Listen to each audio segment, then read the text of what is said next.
എല്ലാവർക്കും സുഖമാണല്ലോ, എല്ലാവർക്കും സുഖം വിശ്വസിക്കുന്നു. ഇനി ഞാൻ വന്നിരിക്കുന്നത് നമുക്ക് സോയാ ചങ്ക്സ് മുട്ടയൊക്കെ വെച്ചിട്ട് ഈസി ആയിട്ട് നമുക്കൊരു മസാലക്കറി ഉണ്ടാക്കിയാലോ. അപ്പൊ നമുക്ക് അതെങ്ങനെ ഉണ്ടാക്കുന്നത് നോക്കാം. അതിന് മുമ്പായിട്ട് എന്റെ കൂട്ടുകാർ ആദ്യമായിട്ടാണ് എന്റെ വീഡിയോ ചാനൽ കാണുന്നതെന്ന് പ്ലീസ് എല്ലാവരും എന്റെ ചാനൽ സബ്സ്ക്രൈബ് ചെയ്യണം കേട്ടോ.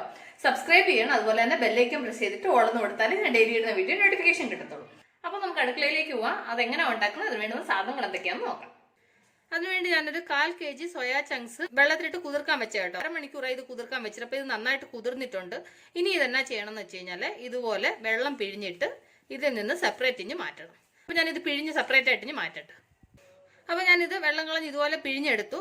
ഇനി നമുക്ക് ഇതിലേക്ക് ഒരു 1/4 ടീസ്പൂൺ മഞ്ഞൾപ്പൊടി, 1 ടീസ്പൂൺ മുളക് പൊടി, എന്നിട്ട് ഇതിന്റെ കൂടെ ഞാൻ ചെറിയ മുട്ട ആയതുകൊണ്ട് 2 മുട്ട എടുക്കുന്നുണ്ട്. നിങ്ങൾ വലിയ മുട്ടയാണെങ്കിൽ ഒരെണ്ണം എടുത്താൽ മതി കേട്ടോ.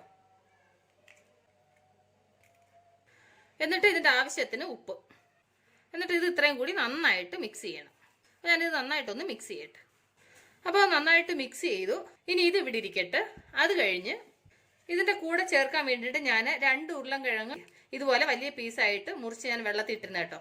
ഇനി ഇത് രണ്ടും നമുക്ക് ഫ്രൈ ചെയ്യണം. അപ്പം ഞാൻ അതിന് വേണ്ടിയിട്ട് സ്റ്റൗ കത്തിച്ച് പാൻ അടപ്പ് വെക്കട്ടെ. പാൻ നന്നായി ചൂടാ. ഇതിലേക്ക് നമുക്ക് 2 ടേബിൾ സ്പൂൺ എണ്ണ ഒഴിച്ചു കൊടുക്കാം.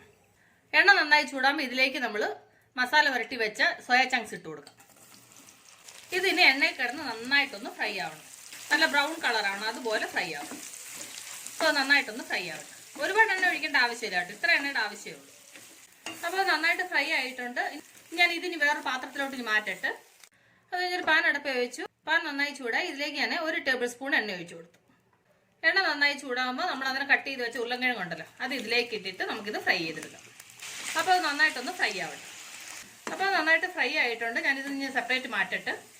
അത് കഴിഞ്ഞ് പാൻ അടപ്പ് വെച്ച് പാൻ നന്നായി ചൂടായി. ഇതിലേക്ക് നമുക്ക് 1 ടേബിൾ സ്പൂൺ എണ്ണ ഒഴിച്ചു കൊടുക്കാം.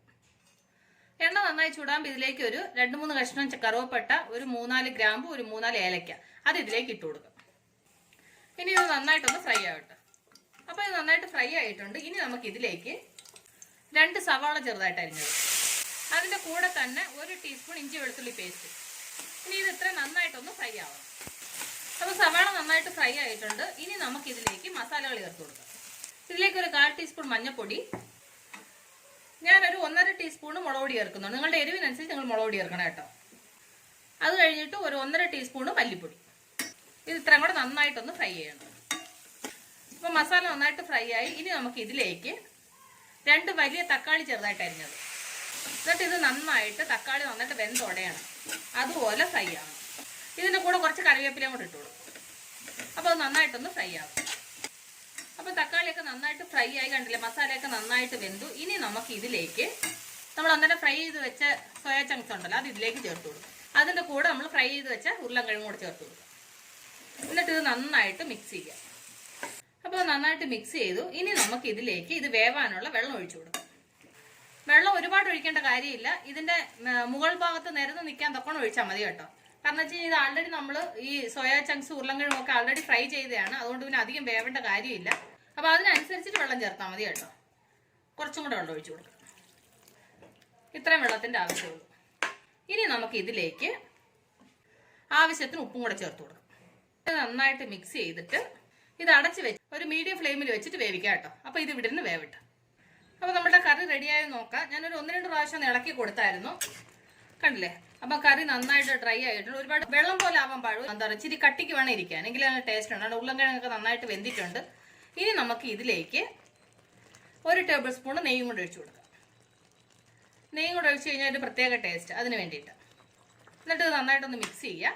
ഇനി നമുക്ക് സ്റ്റൗ ഓഫ് ചെയ്തിട്ട് ഞാനിതൊരു സെർവിങ് പ്ലേറ്റിലോട്ട് മാറ്റട്ടെ. കണ്ടില്ലേ, അപ്പം നമ്മളൊരു വെറൈറ്റി ടേസ്റ്റിൽ സോയാ ചങ്ക്സ് കൊണ്ട് ഒരു കറി ഉണ്ടാക്കിയെന്ന് കണ്ടില്ലേ.